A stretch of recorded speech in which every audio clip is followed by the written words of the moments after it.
Welcome to चट्टा मीठा। आज हम बनाने जा रहे हैं गोश्त का अचार, जो कि बहुत ही ज़्यादा चटपटा और बहुत ही ज़्यादा लजीज होता है। ये मटन का भी बनता है, मगर मैं बनाऊंगी आज बीफ का। तो ये मैंने 1 kg बीफ ले लिया है। ये बोनलेस है और फैट भी इसमें नहीं है। अब 5 नींबू चाहिए 1 kg गोश्त में। 200 ग्राम के करीब ऑयल चाहिए और साबुत मिर्ची, 100 ग्राम लहसुन अदरक का पेस्ट, 1 टेबल स्पून जो है मेथी। और ये मसाला जो है रोस्ट करेंगे। ये देखिए, लाल मिर्ची है, हाफ़ टी स्पून ज़ीरा है, हाफ़ टी स्पून कलौंजी है, 1 टीस्पून भर के जो है सरसों है। सरसों की जगह पे आप राई ले लीजिए।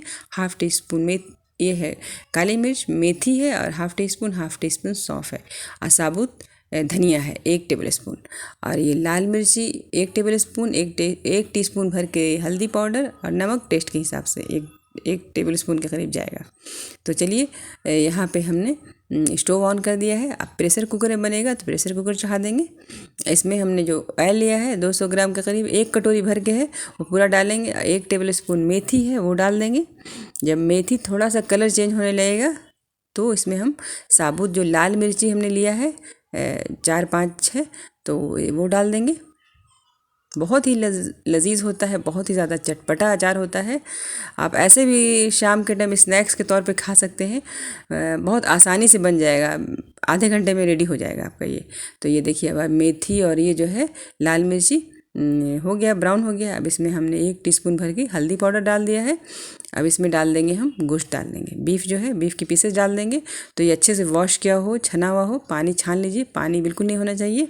अब डाल के इसको हल्का सा फ्राई करेंगे। फ्राई करेंगे तो क्या होगा कि एकदम तेल छोड़ देगा। तो सारा बीफ के पीसेस इसमें डाल देंगे थोड़ा थोड़ा करके। अब इसमें हमने डाल दिया नमक टेस्ट के हिसाब से डालिए। 1 टेबल स्पून इसमें जाएगा, 1 kg है तो 1 टेबल स्पून साल्ट डाल दिए। अब ये लहसुन अदरक का पेस्ट है, वो डाल देंगे। 100 ग्राम लहसुन अदरक का पेस्ट जाएगा। अचार है तो इसमें लहसुन अदरक तेल ये सब अच्छे से दिल खुल के डालना पड़ेगा। अब इसमें लाल मिर्ची पाउडर हमने 1 टेबल स्पून डाला है। आपको ज़्यादा तीखा अगर पसंद है तो 2 टेबल स्पून भी डाल सकते हैं, क्योंकि जितना चटपटा बना सकते हैं, क्योंकि ये अचार का है तो बहुत लजीज होता है। अब इसको हम फ्राई करेंगे 1 से 2 मिनट के लिए, मगर ध्यान रखिए कि सिम फ्लेम पे ढक के थोड़ा फ्राई करेंगे, भूनेंगे। तो कितना अच्छा से एकदम तेल एकदम ऊपर आने लगा है। अभी बस 1 से 2 मिनट ही हुआ है। तो अब इसमें जो है हम लेमन जूस, जो 5 लेमन लिया था उसका जूस निकाल लिया है और छान लिया है, ताकि कोई पल्प और बीज वगैरह नहीं जाए, उससे ख़राब होने का चांस रहता है। तो अच्छे से छलनी से जूस को छान लीजिए। अब ये जूस है, देखिए हाफ़ कटोरी 100 ग्राम के करीब हो गया होगा।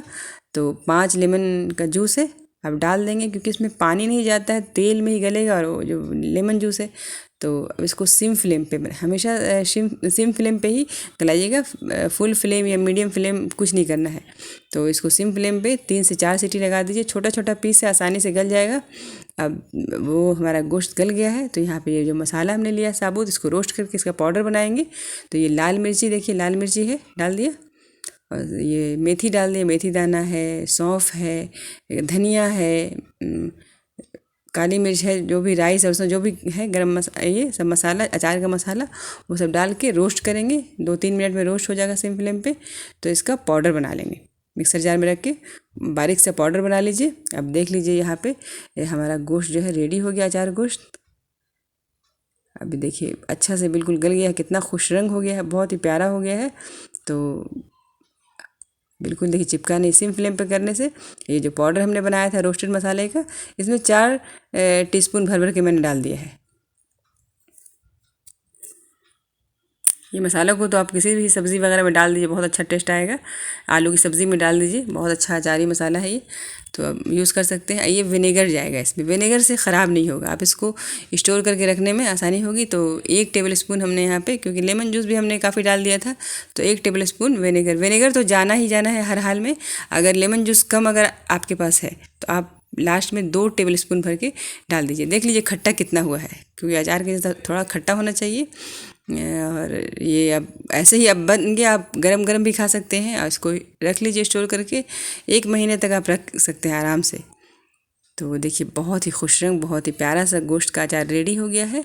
तो ये अच्छे से दम गल गया है, बहुत ही अच्छे से गल गया है। मुझसे तो दम रहा ही नहीं जा रहा था, देख देख के मैं चकी जा रही थी। तो ये बना के खाइए, हम लोग तो इसको अचार को चाय के साथ खाते हैं, चाय के साथ शाम के स्नैक्स में। तो इसको चावल दाल के साथ, रोटी के साथ खाइए। और वीडियो अच्छा लगे तो लाइक ज़रूर कीजिए, शेयर कीजिए और हमारे